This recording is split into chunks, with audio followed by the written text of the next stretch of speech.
감사합니다. 거친 파도가 우리에게 몰려올지라도 잠잠히 주님 바라보시는 여러분들의 삶이 되시길 바랍니다.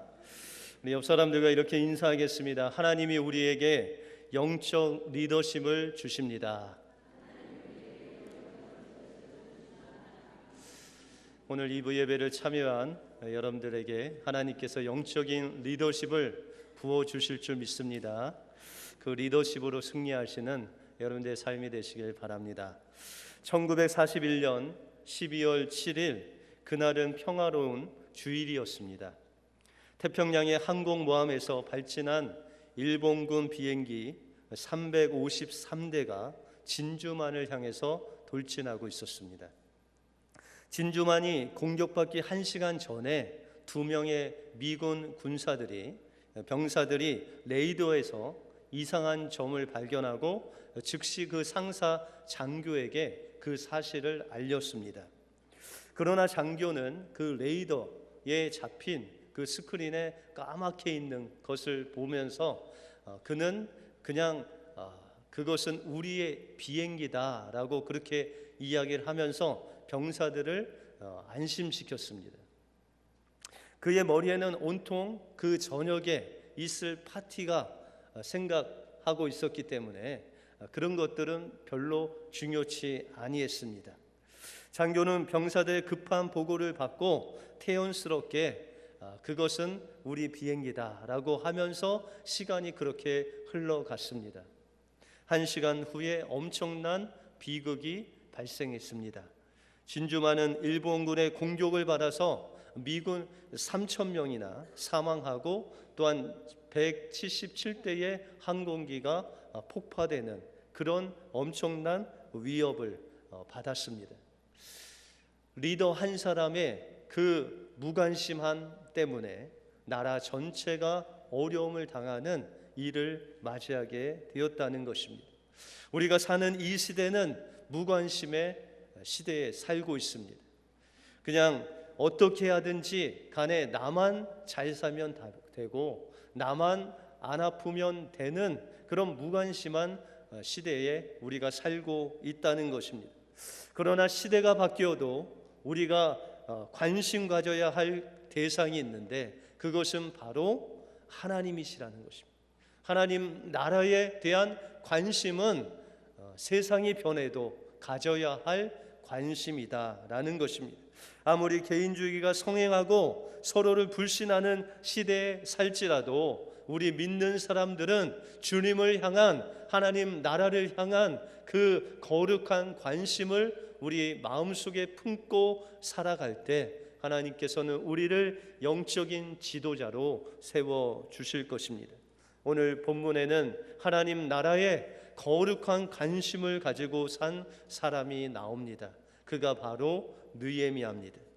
상황 윤리학자 프레처는 사랑의 반대말은 미움이 아니라 무관심이다라고 말했습니다. 미움은 존재를 인정하지만 무관심은 존재 자체를 부정하기 때문입니다. 그러면 이 느헤미야가 가진 거룩한 관심은 무엇이고 이 관심을 어떻게 이루어 가는지 오늘 본문을 통해서 살펴보겠습니다.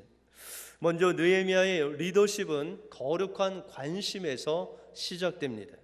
이 느헤미야는 오늘 본문에 보시면 예루살렘에서 온 형제 중에 두어 사람 중에 하나니라는 형제를 통해서 예루살렘 소식을 들었습니다. 오늘 3절에 보시면 저희가 내게 이르되 사로잡힘을 면하고 남은 자가 그 도에서 큰 환난을 만나고 능욕을 받으며 예루살렘은 회파되고 성문들은 소화되었다라고 소식을 전하고 있습니다. 이 느헤미야가 살았던 이 시대는 그들이 바벨론 포로로 잡혀와서 140년 정도 지난 한 BC 440년경에 이 느헤미야가 이 예루살렘 소식을 들었다는 것입니다. 느헤미야는 이 유대가 바벨론에서 의해 망하고 140년 후에 이제 그가 바벨론에서 문화를 익히고 또한 능력을 길러서 그는 술관원이라는 높은 지위에 올라 있었습니다. 그러나 그는 이 예루살렘에 가보지도 못했고 또한 그곳이 어떻게 생겼는지 또한 그곳의 사람들이 어떻게 지내는지도 잘 몰랐습니다. 더 구체적으로 이야기하면 그가 하나님의 말씀이 어떤 말씀인지 하나님의 율법이 정확히 어떤 말씀인지 아주 사람들을 통해서 전해 놓은 그 율법 전승 외에는 그가 이스라엘에 대한 그 상식이 아무것도 아는 것이 없었다는 것입니다. 그러나 이 느헤미야의 마음 깊은 곳에는 세상에서 성공하고 높은 지위를 차지한 그런 차원에서의 관심이 아닌 자신을 창조하시고 장차 이스라엘을 이곳에서 구원하실 그 하나님 나라에 대한 관심으로, 거룩한 관심으로 그 마음속에 깊이 내려 있었다는 것입니다. 우리가 술관원하면 우리 옛날 식으로 이야기하면 거의 우의정이나 좌의정 정도 되는 아주 높은 왕 다음으로 높은 직위에 있는 그런 사람이 바로 이 느헤미야였습니다. 그런데 이 느헤미야는 목숨을 걸고 이 하나님 나라를 확장하고 세우는데 자신의 어떠함을 겁니다. 우리가 2장에 보시면 그가 목숨을 걸고 왕에게 나갑니다. 이 당시에 왕에게 나갈 때는 얼굴에 수심이 없어야 됩니다. 여러분들 옆 사람들 한번 보시면 얼굴에 어떻게 수심이 좀 있으세요? 근심이 있으세요? 아니면 없는 것 같으세요? 예, 여러분들 하나님 앞에 나올 때도 우리가 수색이 없어야 됩니다. 근데 이 느헤미야가 왕에게 나갈 때 우리가 2장 2절에 보면 그는 왕 앞에 나갈 때 얼굴에 수색이 있었다라고 그렇게 이야기하고 있습니다. 이 느헤미야가 왕에게 나갈 때 수색이 있으면 이 당시에는 왕에게 모반을 하거나 반역을 하는 사람들이 그 마음속에 무엇인가 속이는 그런 마음이 있을 때 그 얼굴에 수색이 있었습니다. 그래서 이 왕이 느헤미야를 향해서 내가 나를 모반하고 반역하려고 하느냐라고 하면서 네 얼굴에 수색이 있다라고 하고 감옥에 갇혀서 죽여도 이 느헤미야는 할 말이 없었습니다. 여러분들 에스더서에 보시면 이 에스더가 왕 앞에 나올 때에 보통은 왕이 불러야 이 왕후가 나오는데 에스더가 왕이 부르지도 않았는데도 그가 왕에게 나갔습니다. 그럴 때 그 왕이 그 자신의 왕의 호를 손으로 들어야 그 에스더가 살 수 있었습니다. 왕을 아련할 수 있었고 왕에게 나갈 수 있었습니다. 그러나 그 호를 들지 아니하면 그 에스더는 죽임을 당할 수밖에 없었습니다. 이와 마찬가지로 에스더는 자신의 민족을 살리기 위해서 내가 죽으면 죽으리라 하는 마음으로 그 왕에게 갔을 때 왕이 그 호를 들었듯이 이 느헤미야가 그 에스더의 마음을 가지고 수색이 있는 모습으로 왕에게 나갈 때 내가 죽으면 죽으리라는 그 마음을 가지고 왕에게 나갔을 때 하나님께서는 그를 도우셨다는 것입니다. 그를 도우셔서 하나님께서 그에게 향하신 그 뜻을 이루시는 하나님의 모습을 우리가 볼 수 있습니다. 우리에게 있어서도 사업이 성공하고 번창하고 자녀를 잘 양육하고 남부럽지 않게 그렇게 키우는 것, 그것은 아주 중요한 일입니다. 그런데 그것이 인생의 전부가 되어서는 안 된다는 것입니다. 자녀도 잘 키우고 사업도 번성하고 그거 뒤에 하나님께서 우리를 향하신 거룩한 관심과 목적을 가지고 살아야 된다는 것입니다. 그것은 바로 우리를 향하신 하나님 나라를 향한 하나님의 관심, 거룩한 관심을 우리가 가져야 된다는 것입니다. 이것은 우리만 가져야 될 그 관심이 아니라 우리 자녀들도 가져야 될 거룩한 관심이라는 것입니다. 우리 자녀들이 공부 열심히 해서 좋은 대학에 가서 또 좋은 직장에 들어가는 것이 그들의 인생에 있어서 최대 관심사가 아니라 그것을 통하여 하나님 나라에 어떻게 쓰임을 받을까 고민하며 관심 갖는 우리 자녀들이 되어야 된다는 것입니다.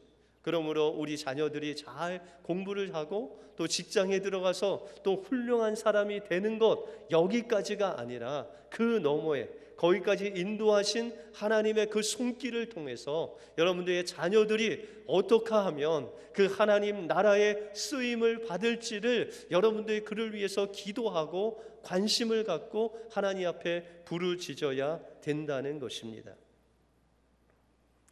존 파이퍼 목사님이 심우하는 교회에 80이 넘은 2명의 선교사님, 파송 선교사님이 있었습니다. 이 2명의 파송 선교사님은 그냥 세상에서 있을 때는 정말 세상 말로 잘 나가는 직업을 가진 그런 분들이었습니다. 다 의사, 간호사 이런 분이셨습니다. 그런데 이들이 자신의 인생의 계획을 잘 짜서 조기 은퇴를 하고 한 60세에 카메룬에 가서 그곳에서 의료 선교를 시작했습니다. 그렇게 하나님의 도우심으로 20년간 선교를 잘 하다가 어느 날 선교 사역을 하다가 이제 돌아오는 길에 차의 브레이크가 고장이 나서 그만 절벽에 떨어져서 그 선교사님이 2분이 순교하고 말았습니다. 이들의 관심은 하나님 나라의 확장에 있었습니다. 한 영혼을 주님께 인도하기 위해서 자신의 인생 그 마지막을 주님께로 드리기 위해서 그 20년 동안 자기의 인생을 들여서 선교하다가 그렇게 순교하게 되었다는 것입니다. 편안히 안전하게 골프 치고 낚시하고 조개 모으면서 노년을 살 수 있지만 그러나 그에게 향하신 하나님의 그 뜻이 그것이 아니라 자신의 인생의 그 남은 시간을 하나님 나라를 위해서 쓰고자 그는 그 인생을 들여서 카멜룬에서 20년 동안 선교하다가 그렇게 순교하게 되었다는 것입니다. 우리의 삶의 관심이 바뀌어져야 됩니다. 여러분들의 인생의 목표가 여러분들이 생각하는 것에서 한 걸음 더 나가서 하나님께서 원하시는 하나님 나라에 거룩한 관심을 두고 여러분들이 살아갈 때 하나님께서는 여러분들에게 느헤미야에게 주셨던 그 영적인 리더십을 주셔서 하나님 나라에 크게 쓰임받는 하나님의 귀한 리더로 사용하시기를 원하신다는 것입니다.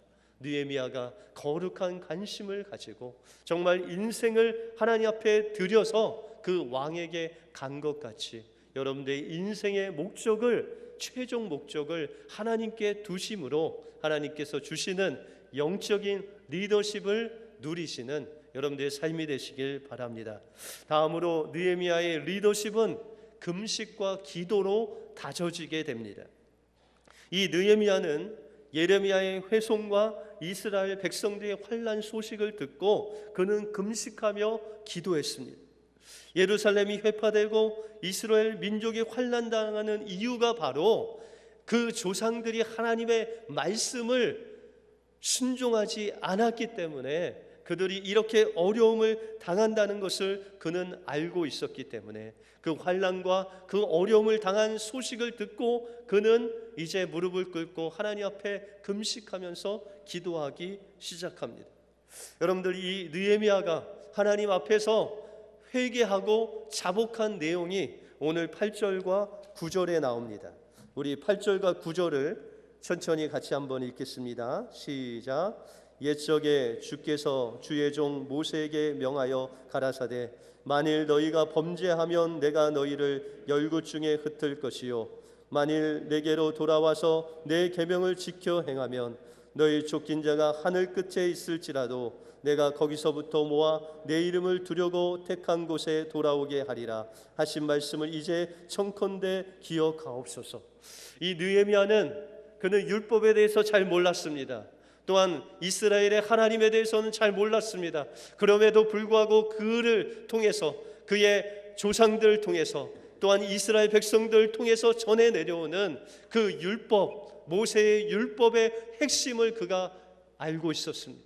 그것은 바로 하나님의 말씀을 지켜 행하면 하나님께서 우리를 복을 주실 것이고 또한 우리가 하나님의 말씀을 지키지 않고 불순종하면 열국 가운데 흩을 것이라는 그 말씀을 그는 잘 알고 있었습니다. 그러기에 그 말씀을 붙잡고 하나님, 우리가 불순종했습니다. 하나님, 우리 조상이 불순종했습니다. 하나님 말씀대로 살지 못했습니다. 그는 부르짖으면서 하나님, 이제라도 내가 하나님 말씀에 순종하겠습니다라고 부르짖는 느헤미야의 기도를 저희들이 볼 수 있다는 것입니다. 여러분들, 이 기도의 내용은 바로 신명기서의 핵심적인 내용이었습니다. 여러분들, 모세가 이제 반석에서 물을 내는데 그 하나님의 명령에 불순종함으로 인해서 그는 가나안 땅에 들어갈 수 없었습니다. 그래서 그는 가나안 땅을 바라보면서 마지막 설교를 이스라엘 백성들에게 합니다. 그래서 신명기 28장에 보시면 그는 축복의 산에서 복을 명하고 또한 저주의 산에서 저주를 명하는 그 두 가지 설교를 합니다. 그러면서 신명기 28장 1절부터 보시면 너희가 하나님께서 나를 통해서 준 그 하나님의 계명을 지켜 행하면 너희가 들에서 있든지 성읍에서 있든지 복을 받을 것이고 너희 떡반죽에도 복을 주실 것이고 너희 자녀들에게도 복을 주실 것이고 너희가 들어와도 복을 받고 나가도 복을 받을 것이라는 그 축복의 말씀을 선포합니다. 그러나 그 다음에 그는 저주의 산에 올라가서 그는 또한 메시지를 전합니다. 이스라엘 백성들에게 너희가 만약 하나님께서 너희에게 주신 계명을 지키지 아니하면 너희가 성읍에 들어가도 저주를 받고 너희가 들에서도 저주를 받고 너희의 떡반죽도 저주를 받고 너희가 들어오는지 나가서든지 다 저주를 받을 것이다 라고 강력하게 메시지를 전합니다. 이것이 바로 하나님의 율법의 핵심입니다. 하나님의 말씀에 순종하면 우리가 어디에 있든지 하나님이 함께 하셔서 우리에게 복을 주시겠다는 것입니다. 그러나 우리가 하나님 말씀에 불순종하면 우리가 어디에 있든지 하나님이 함께 하시지 아니함으로 우리가 저주를 받고 어려움을 당할 것이라는 것이 바로 이 율법의 핵심적인 내용이라는 것입니다. 이것을 붙잡고 느헤미야는 하나님 앞에 부르짖었습니다. 하나님, 우리가 순종하길 원합니다. 하나님, 우리의 죄를 용서하여 주시고 우리가 하나님 말씀대로 하나님 순종함으로 인해서 하나님 순종할 때 우리를 하나님이 거하시는 하나님의 이름을 둔 그 성전에 우리가 모이게 하신다고 말씀해 주셨사오니 그 말씀을 이루어 달라고 주님께 부르짖은 것입니다. 그럴 때 하나님께서는 그에게 성령의 영감을 주셔서 그 기도를 통해서 하나님의 놀라운 역사를 이룰 수 있도록 인도하시는 영적인 리더십을 부어 주셨다는 것입니다. 여러분들, 주님께서는 여러분들 한 사람 한 사람을 느헤미야 같은 영적인 지도자로 세우시길 원하십니다. 그러기 위해서 우리는 우리 이 나라에 이 세계의 그 죄악을 품고 하나님, 우리가 순종하겠습니다. 우리가 불순종한 것 용서하시고 우리가 순종하며 살게 해달라고 기도할 때 하나님께서는 느헤미야에게 주셨던 그 영적인 리더십을 여러분들에게 부어주셔서 여러분들 통해서 하나님 나라를 확장케 하실 것입니다. 그 은혜를 받아 누리시는 여러분들의 삶이 되시길 바랍니다. 마지막으로 느헤미야의 리더십은 금식과 기도함에 머물지 않고 그는 구체적인 하나님 나라 건설을 위해서 계획과 실천을 하게 됩니다. 느헤미야가 예루살렘 소식을 들은 것이 오늘 성경에 보시면 기스르월이다라고 이야기합니다. 여러분들, 기스르월 하면 우리가 양력으로 보시면 11월에서 12월을 이야기합니다. 그런데 이 느헤미야가 왕에게 나갈 때 느헤미야서 2장에 보시면 그가 니산월에 나갔다라고 하고 있습니다. 이 니산월은 우리가 양력으로 따지면 3월과 4월이 됩니다. 다시 말해서 이 1장과 2장 사이에는 11월에서 3월 한 5개월에서 6개월의 그런 공백이 있습니다. 그런데 이 5개월에서 6개월 동안 느헤미야가 기도하고 금식할 뿐만 아니라 그는 하나님께서 이 예루살렘 무너진 성벽을 세우고 환난을 당하는 이스라엘 백성들을 어떻게든지 회복시킬 그것을 계획하고 하나님 앞에 부르짖고 있었다는 것입니다. 그래서 2장에 보시면 그가 왕에게 수색 있는 모습으로 나갔을 때 왕은 그를 반역자로 보지 않고 그에게 묻습니다. 내가 무슨 일이 있느냐라고 그렇게 묻습니다.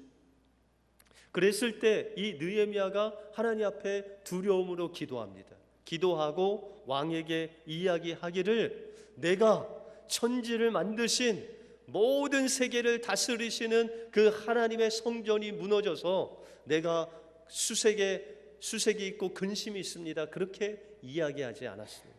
왜냐하면 그 당시에는 이 아닥사스 왕이 온 세계를 다 지배하기 때문에 그 하나님과 같은 그런 위치에 있었습니다. 만약에 그렇게 이야기했다면 느헤미야는 반역죄로 감옥에 갇혔을 것입니다. 그러나 하나님 앞에 느헤미야가 기도하고 나갔을 때 하나님께서는 이 느헤미야가 지혜롭게 말할 수 있는 지혜를 주셨어요. 그래서 지혜롭게 그는 자신의 열조의 묘실이 있는 그 성읍이 무너져서 제게 근심이 있습니다 라고 그렇게 이야기합니다. 그 당시 이 아닥사스 왕도 자신의 조상의 그 묘실이 있는 성읍은 아주 존귀히 여겼기 때문에 이 느헤미야의 말이 메이센스가 됐습니다. 그래서 이제 그에게 무엇을 원하느냐, 내가 무엇을 원하느냐라고 묻습니다. 그랬을 때 여러분들 만약에 왕이 여러분들에게 무엇을 원하느냐라고 하면은 여러분들 무엇을 원합니다라고 이야기할 수 있겠습니까? 저 같으면 왕이요 저에게 한 일주일간 시간을 주셔서 제가 무엇을 원하는지 좀 생각하고 오겠습니다라고 그렇게 답했을 것 같습니다. 그런데 느헤미야가 이 왕의 그 갑작스러운 질문에 대해서 그가 정말 준비한 것 같이 이야기를 합니다. 다시 말해서 그는 하나님 앞에 기도하고 금식할 때 그냥 막연하게 주님 앞에 부르짖은 것이 아니라 계획을 가지고 하나님께서 어떻게 이루실 것을 구체적으로 하나님 앞에 기도했다는 거예요. 그래서 여러분들 기도하실 때 구체적으로 하나님이 이루실 그 모습을 바라보면서 기도하는 것이 중요합니다.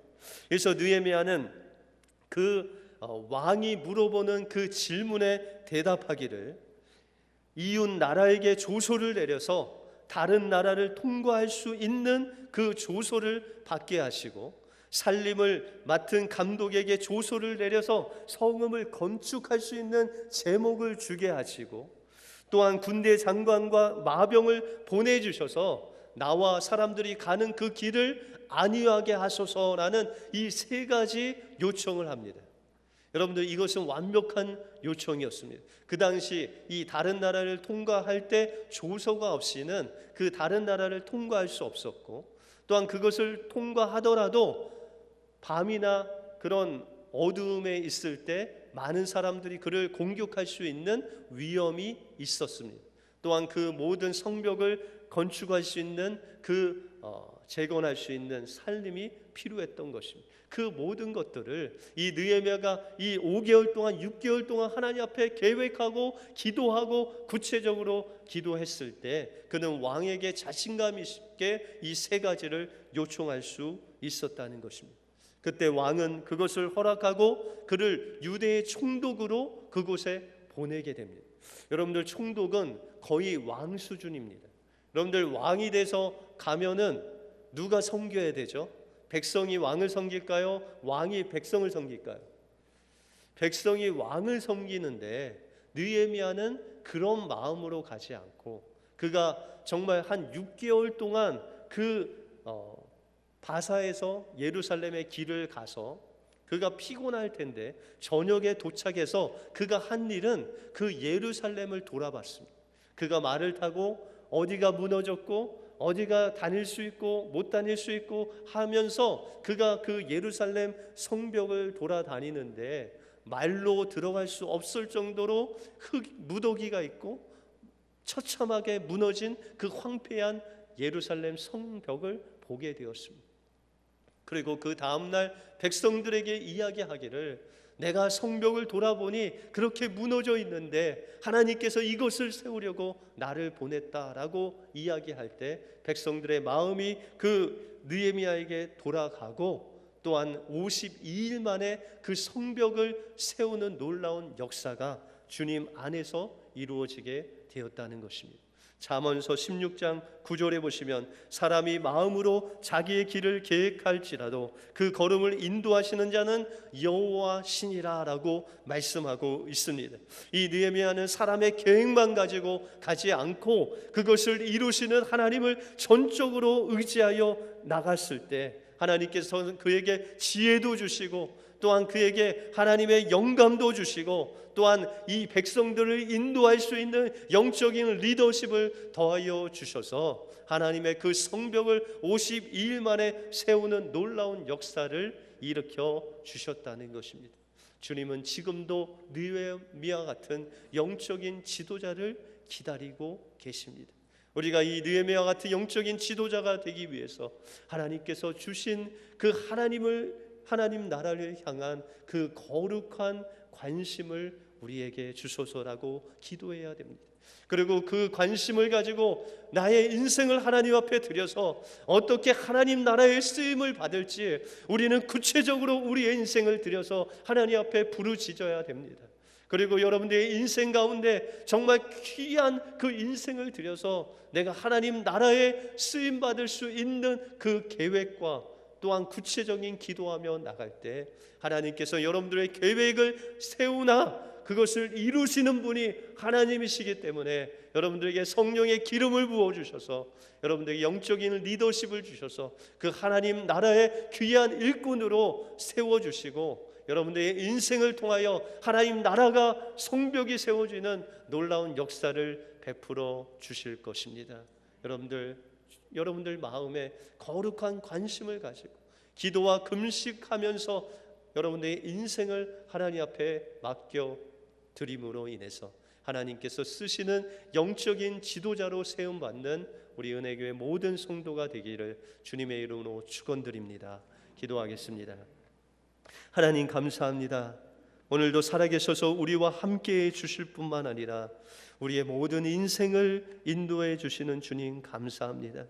느헤미야가 정말 그의 모든 지위에 그의 인생을 건 것이 아니라 그 너머에 그 지위를 주신 주님께서 하나님 그 나라를 세우기 위해서 그에게 그 지위를 주신 것을 그가 깨닫고 거룩한 관심을 가지고 기도와 금식 가운데 하나님의 그 성벽을 세우는 놀라운 일을 감당한 것 같이 하나님 우리에게도 거룩한 관심과 하나님 나라를 위해서 기도하며 계획함으로 인해서 하나님께서 우리를 통해서 하나님의 나라를 세우시는 놀라운 그 기적을 체험할 수 있는 영적인 지도자로 거듭날 수 있는 우리의 삶이 되게 하여 주시옵소서.